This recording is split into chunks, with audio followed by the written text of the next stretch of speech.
Welcome into the latest episode of Who Should You Choose, the video series where I go through the prior videos, questions, and comments and help you with your HUT lineup decision. I want to thank everyone for showing love to the videos and watching and going all the way through. I went through this one this time, and I tried to point out the ones that I think are different. I feel like in the last episode, I usually just go reverse order, first come, first serve. You got to be subscribed with notifications on, to be honest with you. But you can also leave a comment and then come back and edit it. Sometimes it'll take you out of order, but that's usually the fastest way to get a comment answered. But I answered a lot of the same questions last time, so I tried to make it this time where we're not doing that as much, so I can try and help you guys as much as possible. Also, don't forget, if you want your question answered and I don't get to it here, just come to my Twitch stream. I stream every afternoon, 2 p.m. at the latest Eastern time, all the way till 5, sometimes 6, depending on if it's a content day. And join the Discord. All right, let's get into it. All right, we'll start first with R2. He says, Yo, Sleeves, thanks for the content and streams. No problem, buddy. In your opinion, is it a waste of AP to have quick draw on each of your top 3 centermen? Nieuwendyk Gold, Giroux Silver, and RBA Gold. Why can't I think of who RBA is? I have such massive brain delay. Faceoffs are 92 for Nieuwendyk. Oh, Rod Brindamore. Okay. And 90 for No Sins Activated. So, quick draw is something that I am definitely an advocate for. It is not just an attribute boost. So there's abilities in the game that boost your attributes way up. And then there's animation abilities, meaning that they give you a different animation than the player would receive, which is what makes them so powerful. So things like Unstoppable Force, they can like block hits, right? They don't just raise your balance and puck control. They just completely make you butter. Quick Draw, you will get a faster face-off animation if you have Quick Draw on. On top of that, if there is a tie, meaning that if you have 2 players with the same face-off rating, or it's close, you will essentially win, and it will give you an opportunity in the defensive zone specifically. It's a rock, paper, scissors matchup, meaning that if you do the exact same one as your opponent, you will win, and if you do the counter to what your opponent does, you will win. So you've got like a 30, I don't know if the math is accurate, but a 33% chance to lose as opposed to 66. Once you learn all the counters, I love having it. 3 is quite a bit. But honestly, I think in that situation, there isn't many that are abilities that are super impactful currently. So, that's what we're going with. So I went with, yeah, it's fine. It's fine. Greg says, yo, love all the content. Keep up the great work. You touched on this in the last video. I live in the same region as you, and my internet connection is garbage, yet it was fine during NHL 23. Recently, Kojiko was in the neighborhood trying to switch people over from Bell, which is who I use. I recently added a Wi-Fi booster, which helped me, but it's not great. You mentioned calling Bell to ask about a node. I'm not familiar with this. Can you expand? Tell me what it is when I call. Okay, first, if you're using Wi-Fi, no matter what they do, it is never going to give you an extremely good experience in NHL. You will never really get a straight line. It's very difficult, especially if you're in my region. You want to try and do everything you can to be hardwired. So if you're in the basement, pull out that drill, corner of your room, try and get it fed down through wherever your modem is. Try and get directly connected. Secondly, what I was talking about there. So a network node in your area, I'm not a technician or like that. It's just what I think they're called, or at least what they were referred to me by Kojiko. A network node is the big green box in your area where essentially all the internet connections for everyone in your neighborhood are like housed. You'll see them throughout your neighborhood, at least in Canada. And what's happening is you want to ask if there is interference. Have them check. It's not something they just automatically see when you call in. They actually have to go in and look. See if they're getting interference from the network node in your area. And again, what that'll have them take a look at is if they are, if someone, another company has gone in, removed an old connection, put the new internet connection in. It happens when you switch providers and they leave the old connector in there. It causes network interference. It won't kick you off the internet, but it'll drop your download by a significant amount. And in NHL, it'll sometimes drop it enough where it kick you off.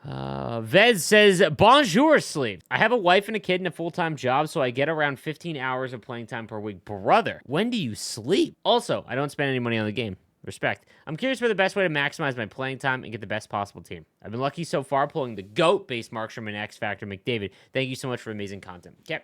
The best way to figure out what to do when you do not have an excessive amount of time. 1, what game mode do you enjoy playing the most? At the end of the day, guys, it is a video game. So many of us, myself included, get wrapped up and treat it as a job. Well, technically it is a job for me, but nonetheless, you get the point. You want to make sure it's what you're doing, what you enjoy doing. So if you are maybe a newer player or you're not that good online and you just don't enjoy playing Rivals, Don't play rivals. Just play squad battles. The rewards for squad battles are some of the best in the game. And if you can get Elite 1, those are really, really strong rewards. You don't even need top 100. However, if you can't play offline, myself, I struggle really hard with playing offline. Anytime you see me doing a video or a stream where I'm playing offline, like squad baddie, whatever, I hate it inside. Then I would just stick to online. Don't split it up. You want to attack a mode fully as best you can, and then go from there. Tame says, I pulled 88 Wayne. Should I do is power up icon or go for Okay, this is going to be definitely a common theme here. So a lot of people, you had 40% chance to pull Mario Gretzky. If you haven't watched Thrash's video or my latest video in the rankings of the new event card, basically that random Gallery of Greats card gives you a 40% chance of pulling Mario or Gretz. So a lot of people have it. Pulled the 88 Wayne. Do I go for his power up icon or understand that Gretzky of the 88, great card, but it is far worse than the 88 they gave Lemieux, and his power up icon is far better. I would still go after Gretzky, but I would do Lemieux first. I would go Lemieux first, sure. Jay Reed says, what's up, brother? I'm free to play outside of the $135 that I used. Nuked, the 135 USD nuked to my Visa on launch day. Fantasy hockey is by far my favorite event of the year, as I watch all the games on ESPN Plus while I play. Lucky you. Price does not matter. What would you say are the 5 best cards most likely to hit 99?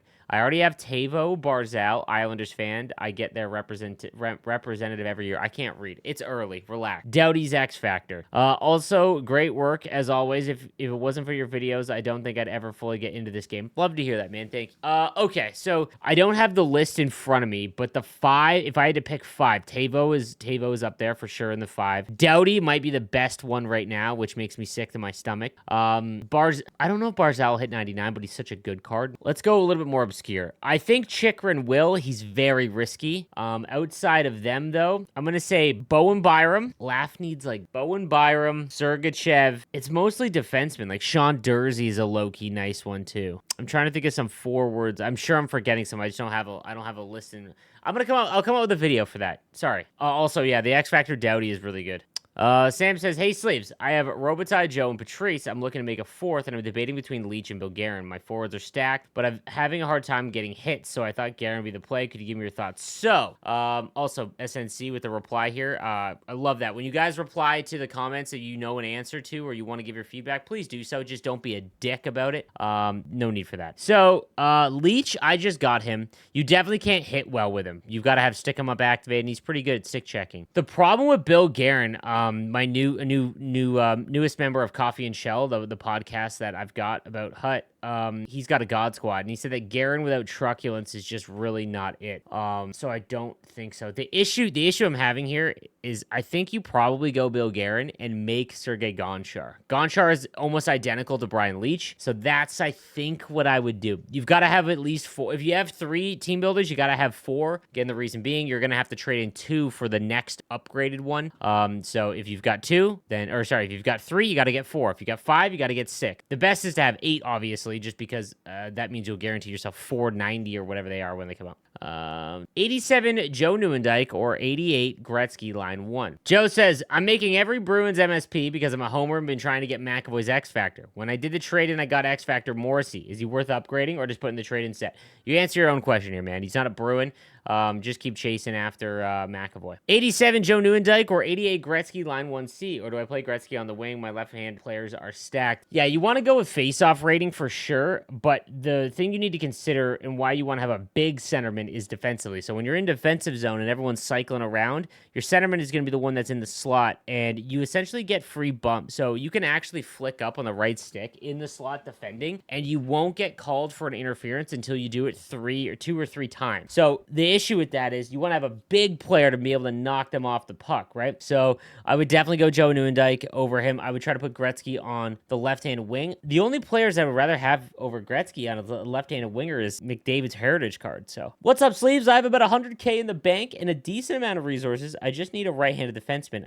Right now I have 87K on Morphine. Carlson, 100K. Make Patrice Bergeron. Patrice Brisebois. Go make Patrice Brisebois.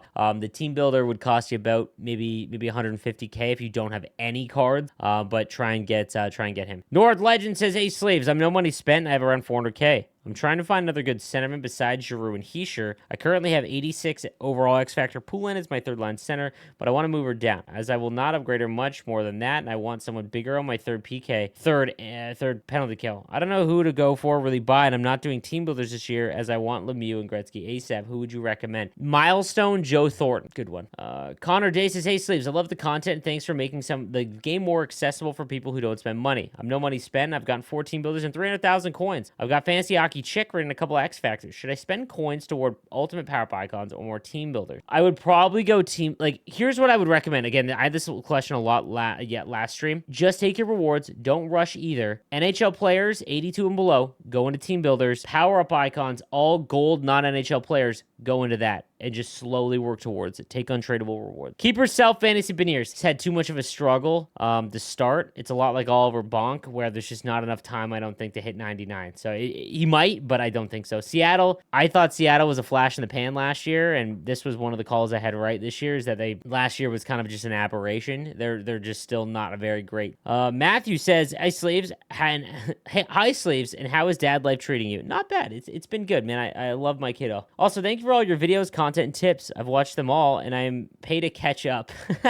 Which X Factor should I choose out of Ovechkin, Crosby, and Larkin? Plus, I have base Obi and Crosby. This is tough. I don't know if I'd want to have any, because you could make Ovechkin's Gallery of Great card and be fine, as opposed to spending the stuff to go. Crosby's good. Larkin, they're all very good, but I don't know if I would have them end game. If any of them are players you enjoy, make that one. If not, I bet you week 2 is we're going to get Crosby. If we got Ovechkin in the Gallery of Greats week 1, we're going to get Crosby week 2. I'd wait to see what week 2 MSPs are. Hi, Slaves. I'm one of the trolls who work the market. I have 300,000 coins a week. I make 300,000 coins a week. What should I focus on? McDavid X Factor, team builders, power up icons. I'm free to play and already have 4 team builders and 185 icon. I would try and keep getting as many X Factor packs as you can to try and get McDavid, but I'm not paying 1.5 million or whatever stupidity it is to get him. So team builders and power up icons, I would rather go team builders, because we're going to get the next jump in overalls team builders sooner than we're going to get any new power up icons. We're not going to get any.